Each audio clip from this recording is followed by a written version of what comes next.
Next at 10 on Fox Chattanooga starts right now.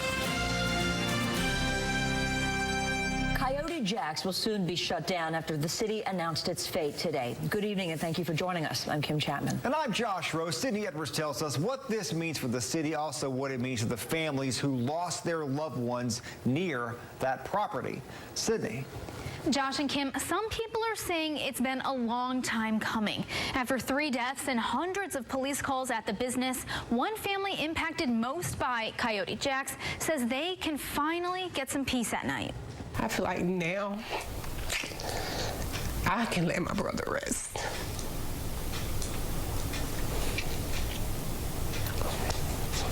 And I can rest. Cherie James says she promised her brother Sharon something the day he passed away in 2017. As my dead brother lay on this cold piece of steel, I told him that I was not going to rest until this place was closed. And she kept that promise. After Cherie spoke at Tuesday night city council meeting, news came out that the city is moving to shut the club down. I think once everyone starts to hear the concerns and the hurt that was going on in the city behind this place, we just got the right people in the room and the right people to the table, and we shined the light on something that needed to be fixed years ago. Cherie says some people are saying closing down Coyote Jack's will just move violence elsewhere. These people haven't lost anybody at Jack's, so they can't feel what I feel. Brandon Rogers' family, they can feel what I feel. And knowing it'll soon be closed brings her peace. Councilman Anthony Byrd says a business idea like Coyote Jack's is great for the area, but tourists and locals need to know that when they go out, they'll make it home safe. So although Coyote Jack's is shut down, our communities are going to suffer as well if we don't come together and fix the rage that is going on in our community. As for Cherie, she says she can finally put this behind her, but she still plans to talk to city leaders like Mayor Burke on the decisions made since her brother passed away. Kim. City, thank you. And Cherie James says after all this, she's considering running for a position in local government. All right, it was a really nice day today. Those temperatures, we climbed back up to the 80s, and right now we are sitting comfortably. I would say we probably have those, let me load up my graphics. I guess that would probably help, wouldn't it? We've got those in the 60s right now as we're heading through the 10 o'clock hour. So 60 there in Pikeville, 59 in Crossville. You're the cool spot, 60 in LJ, and Chattanooga, of course, the warm spot at 70 degrees right now. We've got a clear sky, just like we've had for the past couple of hours. No major concerns out there. And with that clear sky, we will continue to see those temperatures on the cooler side tonight. We will bottom out around 60 here in Chattanooga. Could be a little bit of fog tomorrow morning as well. I am watching for the possibility of some showers as we're heading into this weekend, and that's going to set the stage for some much cooler weather. We'll talk about that coming up in our full forecast. Aaron, thank you. Tonight, a judge denies the motion to dismiss Joseph Wilson's charges. Wilson is accused of raping and killing Kelsey Burnett in 2017. Judge Sandra Donahue ruled the delay was necessary for fair prosecution. She does not believe that Wilson faces a level of anxiety that amounts to prejudice in court. Wilson testified he didn't know what anxiety was when asked by his attorney in court today. The court is now moving on to the next motion for a change of venue for a fair trial. There are 33 motions that need ruled on prior to Wilson's trial on November 13th. Tonight, a Dunlap man is recovering after he says police raided his home and beat him for a crime he did not commit. The search was in connection to the whereabouts of Matthew Henry, who's been missing since April 2018. Law enforcement searched Willard King's home last week. King claims when he came to the door, a Marion County deputy hit him in the face with a shield. He told us the blow broke his nose and knocked him to the ground. Sheriff Bo Burnett says the deputy was acting in self-defense after police say King charged them. Listen to what King told us today. That's where I laid and bled. So they handcuffed me and then they drugged me out here and onto the porch, and you can still see blood out here where that I ain't got cleaned up yet. District Attorney Mike Taylor says he has not heard of any official complaint of police wrongdoing. Investigators are still looking into Henry's whereabouts and what led to his disappearance. The Georgia Bureau of Investigation has arrested and is investigating a Georgia State Patrol officer. On September 16th, the GBI started investigating Trooper Timothy Williams. The Dalton Police Department requested the GBI's assistance after a 911 call at home. Investigators say there is a possibility there was some type of physical altercation between Williams and people inside that home. Williams is charged with false statements and writings. He is currently in the Whitfield County Jail. Well, the Bradley County Sheriff's Office says a man is behind bars after robbing another man at gunpoint. That robbery happened earlier today on Keller Lane. The victim told police that his home was broken into and then he was robbed. As deputies got to the house, the suspect, Michael Teague, was leaving in his car. Deputies say they tried to stop him in pursuit. The suspect then crashed his car and ran into Daybreak Suites on Keith Street. Again, according to police, deputies found Teague and then took him into custody. Tonight, Teague faces multiple charges, including aggravated burglary and evading arrest. Coming up, in The Price of Freedom, a Vietnam veteran tells his story. We have this Georgia Recon Marine's tale of spending 17 months in country in Vietnam in 1968 and 69. Follow us on Facebook to get the latest scoop on your favorite shows. Wish we could afford to buy new furniture. What is this? It's your breakthrough from Conn's Home Plus. Conn's Low Payment Finder finds the lowest payment tailored to you. Good credit or building credit. Wow! And now, during Cashbacktober, get up to $500 cash back on your furniture purchase, plus an additional $200 cash back when you combine it with a TV. And get Cashbacktober offers store-wide all month long. Look at all that meat. This meat, that meat. Is that more meat? Wait, is that sheep? Nope. Yep, it's meat. Try large meats or works pizza for just $12. Only at Papa John's. The power of Storm Track 9 is now in your hands. Advanced technology that pinpoints the weather right down to your neighborhood, your kid's sports game, and your drive around town. The Storm Track 9 weather app with hourly updates, the 7-day forecast, and severe weather warnings to keep you and your family safe. Download the free Storm Track 9 weather app, sponsored by CHI Memorial.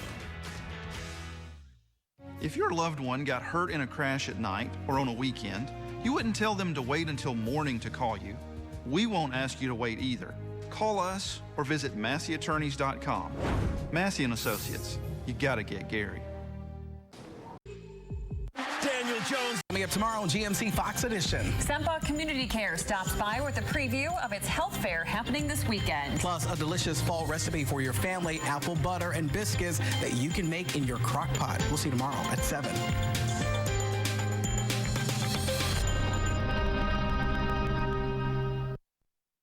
You're watching First to 10 on Fox Chattanooga. Tonight, in The Price of Freedom, we take you to Georgia. For a lot of men who graduated high school in the late 1960s, they had to make a decision. Our country was in the middle of the Vietnam War. The draft was in effect. Would they be one of the many sent to Vietnam to fight the war? We talked to one Vietnam veteran who graduated high school in 1967 and then enlisted in the Marine Corps. Doug Wolf says he grew up hearing family stories about fighting in combat. Every uncle I had just about was at Iwo Jima and Guadalcanal. I knew, but it just seemed like a thing to do. This is Doug in high school in 1967. By 68, he was in Vietnam. There's my jump wings and my scuba bubble. I see that. And that's 1st Recon Battalion. That's who I was with in Vietnam. He was a recon Marine. He would go out in small teams of 4 men. Button hook patrols, which were clandestine reconnaissance. You go out there, you hide, you don't get compromised, and report back. And stingray operations, which were go out there and if you get a real good chance, call jets and artillery and anything else you got available in on top of them. He was in country in Vietnam about 17 months. He did a dangerous job. He was shot down or in crashes in helicopters 3 different times. Once he was on a recovery mission after a plane crash looking for survivors or remains. The very next day, they sent him out to search the area a second time. When we went back in, we were backing up to a hill in the Chinook, and they shot the rear rotor out, and it came down, hit the ground, and we flipped end over end and rolled down the hill a pretty good ways. Everyone survived that crash. Doug says he was the only one on board who did not receive a Purple Heart. I asked him what he learned most and what was the best thing about being in the Marine Corps. I was lucky to be with some really, really good people. And I still keep in touch with some of them. And I also learned that when you think you've used all you got, you still got a little bit left. You just have to be motivated. Doug Wolf served in the Marines and the Marine Reserves 5 years combined, and the National Guard another 5 years. He's now 70 years old. Josh, great story. Thank you. Well, today's number of the day may cost you a little extra depending on where you live. At $4.35 per pack, Connecticut and New York have the highest taxes on cigarettes in the nation. Only one other state, Rhode Island, has a tax that exceeds $4. Meanwhile, 5 states, North Carolina, North Dakota, Georgia, Virginia, and Missouri, all have cigarette taxes of less than 50 cents. Well, coming up, putting his faith in the spotlight, Governor Bill Lee declares a statewide day of prayer tomorrow, while some Tennesseans are criticizing that move. That story coming up after Aaron's forecast. It was a nice day. Temperatures made it all the way up to the 80s, and I see the warming trend continuing as we're finishing off this work week. But changes on the way as we're heading into this weekend. I'm talking about some chilly mornings. We could see temperatures in the 40s. We'll time it all out coming up on the other side of the break. Coming in hot. It's Crystal's new Nashville Hot Chick. We're bringing the heat and giving you the option to spice up your order. And when you try it as part of the Pick 5 for $5.55 deal, it's un-chicken believable. Live a little. You every day. You're watching First at 10 on Fox Chattanooga. Welcome back. Former Vice President Joe Biden is weighing in on the impeachment inquiry into President Donald Trump. He says he supports impeachment, which marks the first time the presidential candidate has said so in public. Donald Trump has violated his oath of office, betrayed this nation, and committed impeachable acts. To preserve our Constitution, our democracy, our basic integrity. Well, we would if they give us our rights. It depends. If they vote and say you can't have lawyers, you can't ask questions, you can't have anybody present, all of these crazy things. And even some of the reporters said to me, it really is an unfair situation. A rough transcript shows the president asked Ukraine's president to investigate Biden and his son for the younger Biden's dealings with an energy company in that nation. There is no proof of any wrongdoing by either man. Biden's support joins a group of Democrats who were thought to have enough votes in the House to pass articles of impeachment. Speaker Nancy Pelosi has not scheduled that vote. A 2.4 magnitude earthquake struck Tennessee this morning. It hit Eagleton Village near Knoxville. The U.S. Geological Survey reports that it happened around 6 o'clock this morning. No injuries have been reported. It certainly was a nice day out there. Temperatures a little bit warmer than previous days. We made it all the way up to the 80s. This trend continues as we are finishing off the rest of this work week. We actually may even get a degree or two warmer with each passing day. Not a fan of the heat? Well, don't worry. We will see some showers return back to the Tennessee Valley as we're heading through your Saturday morning, and that is going to set the stage for some cooler temperatures, even some chilly mornings as well. Right now, we're currently sitting at 70 degrees in Chattanooga. We've got a couple of areas that are obviously cooler than that, looking like 60 in Pikeville, 59 Crossville, and 57. That's the cool spot. spot this evening there in Murphy. Clear radar, no major concerns out there. Really quiet for most of the southeast, but not so quiet as all across the north and the Midwest right now, where there's a front that is bringing in some serious snow across portions of the Dakotas and into Montana, the Rockies. You can see several storm watches and warnings that have been issued. This is the system that we're watching as we're heading throughout your Saturday. I don't see snow with this. We're far too warm for that, but it is going to bring us some rain, and it is going to bring us some cool temperatures as these will continue to dive towards the south and the southeast. Right now we've got 70 degrees in Memphis, 62 in Kansas City, as well as in Minneapolis. But take a look at this, 22 degrees in Billings. A couple hours ago, they were 26 degrees. So they have just been cold all evening, all afternoon long. As we're heading throughout this evening, it's going to be quiet. Could be a little bit of patchy fog that does develop as we're heading into your tomorrow morning, but I don't see anything that's too widespread there. Starting off the day Thursday on the quiet side, as we head throughout the afternoon, there may be an isolated shower, isolated being the key word there. This trend continues into your Friday. Now come Friday evening, we will see more of those clouds start to build in ahead of this front that's going to sweep through as we head into your Saturday morning. This is going to be scattered showers. I think that's too widespread. This looks like it's going to be widespread, but it's not. Really, I don't see impressive rainfall amounts with this. And even as we head into your Saturday evening, things will start to quiet down. Again, I don't see impressive rainfall amounts. Here's what Future Track is depicting, about 1/10 of an inch of rain. So I certainly wish that we could get more than that, because we still do need it. We are in a very serious drought, and some even areas in an extreme drought. Take a look at these temperatures, though. So this is Friday afternoon. We'll see temperatures near 80 degrees. As we head into our Saturday afternoon, there are going to be some areas that stay in the 60s. We might be able to climb up to 70 degrees here in Chattanooga, but certainly it's going to be noticeably cooler. And as we head into your Sunday morning, very chilly. Temperatures are going to be in the low 40s there. I wouldn't even be surprised if we see a couple of upper 30s on Sunday morning.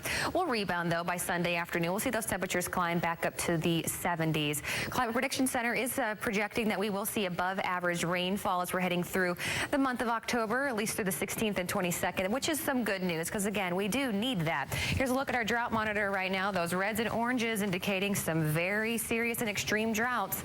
80 degrees today, a little bit warmer over the next couple of days. Saturday will be the one to watch, though, as we will see some changes on the way after that. But at least we're not in Billings.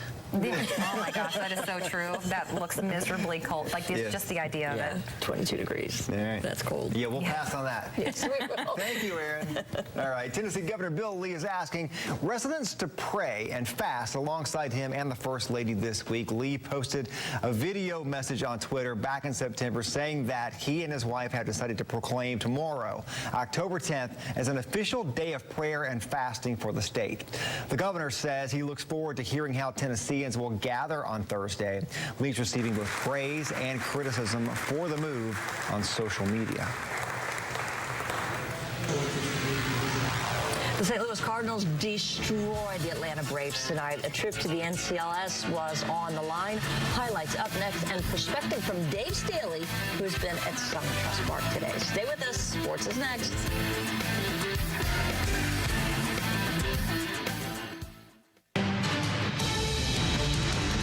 From the Terrorism Alert Desk in Washington, I'm Lindsay Mastis. The Kurdistan Regional Government is warning that the U.S.'s decision to pull out of Syria could undermine the fight against ISIS.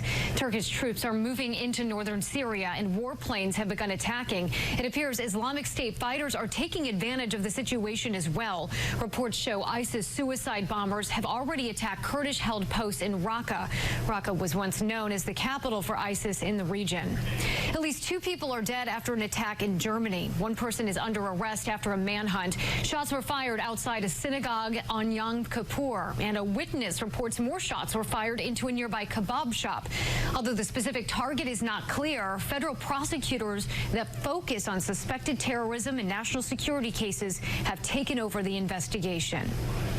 Ahmad Rahimi, the convicted terrorist serving life in prison for a bombing in Chelsea in New York, has been found guilty of even more charges. The 31-year-old was found guilty on all 5 counts of first-degree murder, which stems from a shootout with police in 2016. 2 of the officers were hurt and survived. At the Terrorism Alert Desk in Washington, I'm Lindsay Mastis. Weather is sponsored by CHI Memorial. We would like to thank our staff, physicians, and volunteers for making us the #1 hospital in the region by U.S. Every great American deserves a statue. And when you get a taste of our new slow-roasted prime rib, you just might want to stand and salute. Served with your choice of 2 sides. This is what weekends are made of at Logan's, the real American roadhouse. Number 11, Texas, take on number 6, Oklahoma, in the Red River Showdown. All part of Big Noon Saturday on Fox.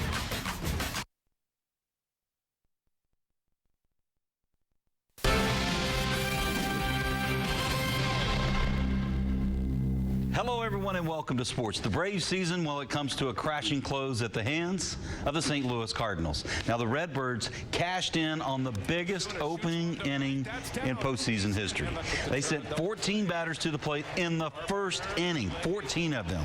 Now, they scored 10 runs in that first frame, and to say that Mike Foltynewicz was roughed up, that would be an understatement. He could only retire 1 hitter before being yanked. The Cardinals scored off hits, errors, and a wild pitch. The Cardinals, they never flinched, and the Braves had no answer. Redbirds win 13-1, and they march on to the NLCS. And the Braves season is left with what could have been. Well, your friend of mine, Dave Staley, has been at SunTrust Park today. He watched the Braves come apart at the hands of the Cardinals in this decisive Game 5. Dave didn't see it ending this way, but he offers his perspective right now. Hi once again, everybody, and welcome to Atlanta, SunTrust Park, where the Cardinals end the Atlanta Braves season tonight, 13-1, your final. 10 runs in the first inning for the Redbirds. That set a number of records. For example, the most runs ever in the first inning of a playoff game, ever. The most runs ever in any playoff game in a single inning, 10. Remarkable. Afterwards, Braves manager Brian Snitker was shocked. We talk about scenarios in a game. We didn't talk about that one. That was not even on the radar for us. It might be a shaky start by a starter, or maybe you're going to go short and have a... So that wasn't on the game plan. So if you're a Redbirds fan, the good news is that the Cardinals advanced to the NLCS, and we're going to see a whole lot more of Sequatchie County's Dakota Hudson. After the game, Sam Hudson, Dakota's dad, was a mighty proud papa. Your kids are growing up. You always kind of, in the back of your mind, think about these things happening in the past that you take to get there. It's just, you can't even explain it, and so can't put it into words. It's a feeling that's indescribable. So a great season for the Braves comes to a very disappointing close. That's the story from SunTrust Park here in Atlanta. Dave Staley, News Channel 9 Sports. Dave, thank you for that report. Now, on News Channel 9 at 11, an inside look at a special player with the Meigs County Tigers. Also, a big shout out to the Signal Mountain Golf team, the boys golf team. They won state championship today. I'll have more on that on News Channel 9 at 11. Kim, Josh, and Aaron, back to you guys. All right, thank you, John. We appreciate you. Let's go back to Aaron real quick here for another look at our forecast. We had 80 degrees today, and as we're heading through the evening hours now, we're still sitting at 70 degrees. It's going to be quiet overnight. Those temperatures are going to maybe fall to about 60 degrees or so as we are heading into the overnight hours, but I really don't see a whole lot happening. As we take a look at our radar, you can see clear conditions for the time being. There could be some patchy fog that does develop in some of those low-lying areas through the overnight. I really don't see any major concerns out there. Light winds. It's going to be really comfortable. We're supposed to be in the 50s for our lows, but again, going with 60 degrees here in Chattanooga. And as we head into tomorrow, temperatures are going to be on the comfortable side. I'd say, if you ask me, I like warmer temperatures. We're going to be back in the 80s for tomorrow afternoon. I am watching, though, that cold pocket you see way up north there in Billings. It's not going to get 22 degrees here as we're heading into this weekend. That's a good thing. But the cooler air, it is going to arrive, and that's what we're going to have to watch for, because along with the colder air, we also got some showers that are going to be rolling through as we head into your Saturday morning. Not an all-day rain event, but about a 40% chance, going from the 80s to the 70s for sure. All right. Thank you, Aaron. We appreciate you, and thanks for making Fox Chattanooga your choice for news. Remember, you can join us on Facebook and Twitter. We hope you have a great night.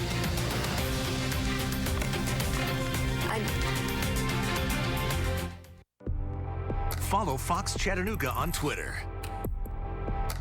Good news, it's back. Denim on denim? No, the sensation's back at Zaxby's. You heard right. The Zensation salad is back. And introducing the new Zensation filet sandwich meal, both served with an egg roll. For a limited time, only at Zaxby's. The following message.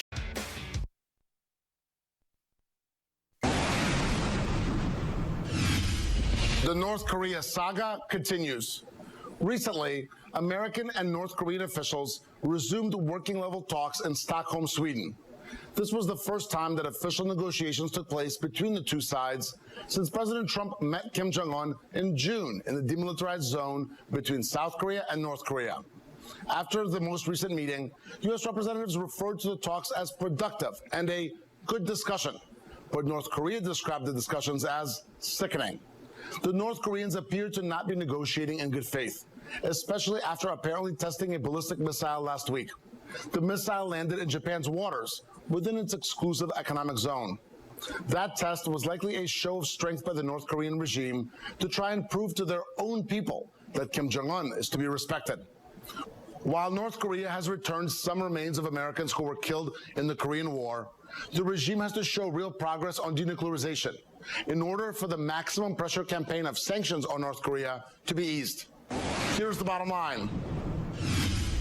I do hope that further talks take place and that North Korea ceases any and all threatening activities, including the development of nuclear weapons and the testing of ballistic missiles. North Korea maintains a dangerous level of belligerence toward America and our allies. But Kim Jong-un knows that President Trump will not put up with any foolish shenanigans. Now, here's a different point of view. President Trump's negotiation skills are being tested once again by North Korea. The most recent nuclear discussions didn't turn out as planned. No deal. Within days of testing a new submarine-launched ballistic missile, North Korea and the United States engaged in the failed denuclearization talks. The North Korean Foreign Ministry said the Trump administration was, quote, misleading the public opinion by touting good discussions. North Korea also warned that if the U.S. did not change its approach by the end of the year, then relations between the two countries may immediately come to an end. Trump is clearly not as in control of these talks as he'd like for everyone to believe. North Korea seems to be moving full speed ahead in its nuclear capabilities, and the White House is ultimately hitting a brick wall in trying to stop them. But why is Trump fabricating progress? What does he stand to gain by acting as though things are moving right along in North Korea when we are no closer to an agreement than we were last year? It's all a part of phantom diplomacy. This president is determined to create the illusion of success where there is none to be found. Let's get to the point.